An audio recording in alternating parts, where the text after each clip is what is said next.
What would you say are the biggest advantages of being male? Some girls have it really bad too. My friend has crippling cramps that make her cry. It's meant to feel like a heart attack. Heart attack level pain every month? Yikes. Plus, some girls can pass out and stuff from the pain.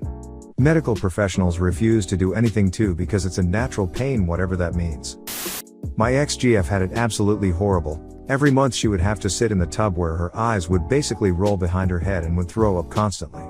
What sucked was that her dad thought she was being an overdramatic brat, with basically the "why doesn't she just get over it?" smirk on his face. That was super fucked up.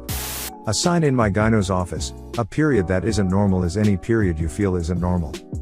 Me, who was told by a cancer specialist that the only people he'd ever seen with iron counts as low as mine were leukemia patients, and who was genuinely shocked when my levels actually improved with intensive iron treatment, and told me I should talk to a gyno about how heavy my period is. Hey, I think my period might not be normal. My gyno: lamau nah bro, just overreacting, normal. Uck. Reminds me of the time I wound up hemorrhaging on the way to work. BC previous flooding, over the years, had been brushed off by my doctors as me just having menorrhagia and dysmenorrhea, which I've since learned should be looked into and never was. Long story short, turns out I had serious fibroids and needed emergency abdominal surgery. I love your gyno sign, but wow, that's an awful reaction. It's a great sign, but if you hang up a sign and don't abide by it, then why bother having it at all? I got a lot of "you're too young, you just don't know what it's like because I have resting baby face," and that was basically what she said.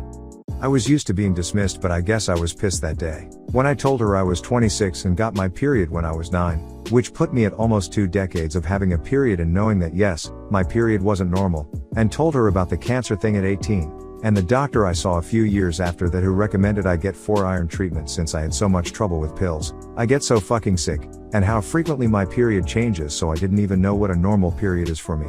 She just sighed and did the "well, keep a log of your symptoms and we'll talk about it at your next appointment." You mean my next pap smear? Because that's the only appointment we've talked about setting. Also, their office was 45 minutes from my house because this doctor had moved from the location 5 minutes from my house, and the only doctors who practiced at the closer location were male. I know many people prefer female gynos for many and varied reasons, but in my own experience I've found male ones to be more likely to be compassionate, gentle and helpful. Unless you have a serious blockage to seeing a male doctor for gyno issues, including but not limited to trauma or religious reasons, it might be worth considering. Even better was that gyno had to show some results to the head of the practice, who BTW delivered me, and I specifically requested not to see him, so he A. discussed my personal health information out in the open in the middle of the hallway because he didn't have time to come into the exam room to see me, and B. told me that his only treatment recommendation for my suspected endo was to get pregnant, that I was almost 30 so I should really be trying to get pregnant soon so I could have healthy babies, and that unless I tried pregnancy he wouldn't treat me anymore. So, he doesn't. WTF, that's sick. But yet again, like my story, except mine's weight was told to lose weight as PCOS cause uterine cancer. I understand, but not easy, as I have a thyroid and am in a wheelchair, spinal issue, and I have depression. Antidepressants put weight on you, so yeah, how I can't swim either, lol. So he signed me off his books, won't help me, says I refuse to help myself. Not true. Before I was in the chair I walked everywhere, was an amateur weightlifter, so now I'm just a statistic who gets overlooked because I've become obese. Also, no woman, even if it helps condition, should be told to have kids unless she specifically wants children. What a thing to say to someone. Geez. Had massive bloody periods, doc said was normal for me. I couldn't move from cramps, crying, all that. Anyway, I started to feel faint. Back to doc, this is UK. He said it is normal. This point changed docs, but went home, carried on as women do. The next period arrives. I was dizzy, out of breath, heart was racing so fast. A relative took me to the hospital. He knew I wasn't myself. They took blood. Turns out I had no iron at all, as in all my iron reserves were gone. The reading was 0. I was put on iron ferrous sulfate drip. Doctor in the hospital told me if I had gone few more days I'd have died from heart failure. You need iron for your blood to make oxygen or something. Sorry, don't know details. Scared the out of me. Turns out I have PCOS too. First doctor was fired for gross negligence. I have to wonder if this is an evolved trait only found in modern humans. I can't imagine early human women being able to survive while experiencing debilitating cramps every month. What is the evolutionary purpose of that? Between having less food, starting menstruating later, and had more frequent children, historically women have had fewer periods than we do now. And, I'm gonna get flack for this, being sedentary seems to make them worse. My good friend and housemate had endometriosis. One day I strolled in her room to annoy her and she was sickly, deeply pale, super red around the eyes and lips looking like she was dying.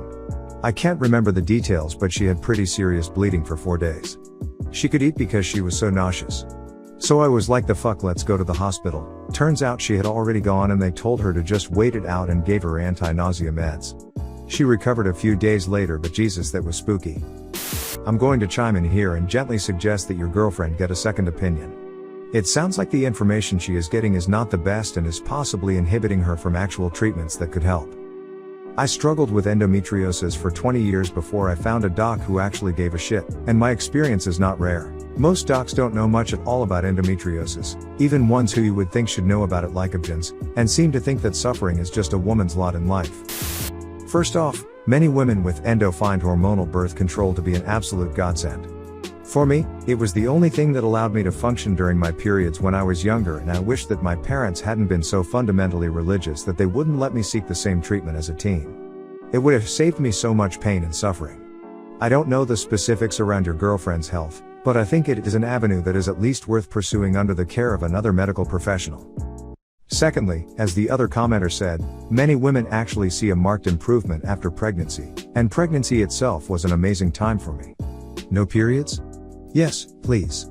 I'll take one of those. Also, the labor pains were nothing compared to my monthly cramps with endo, and this is not an uncommon experience. This is what leads me to believe that whatever doctor gave your GF the information you've told us here has no specialization in this particular field of medicine. She needs someone who knows what they're doing. Edit, I want to add that I'm not advocating pregnancy as a cure for endo or any other ailment. Pregnancy should only be pursued if a person or couple wishes to have children. What I don't want is for people to have read the above comment and been led to believe that pregnancy is off the table for them.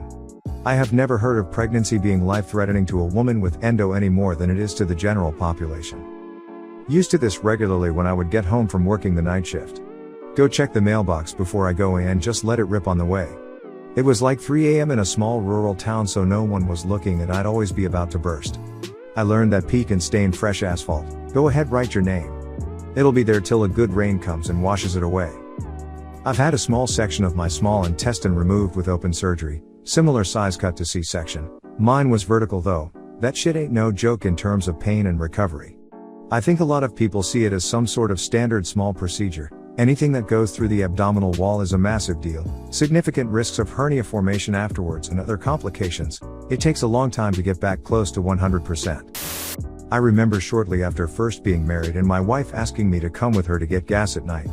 At first I was like, "Aw, that's sweet, you want some company while you go put gas in your car?"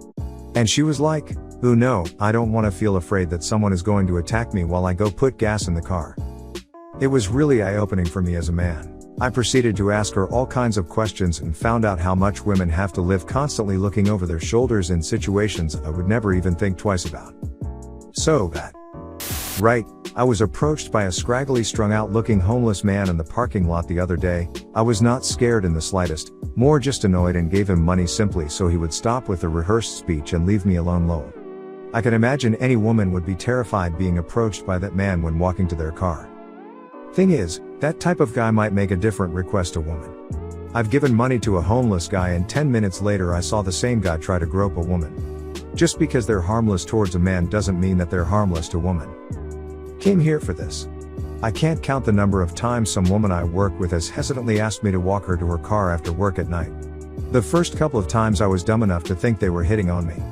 No, they're just scared to go out alone at night, something I don't think twice about doing. It's not even secluded places.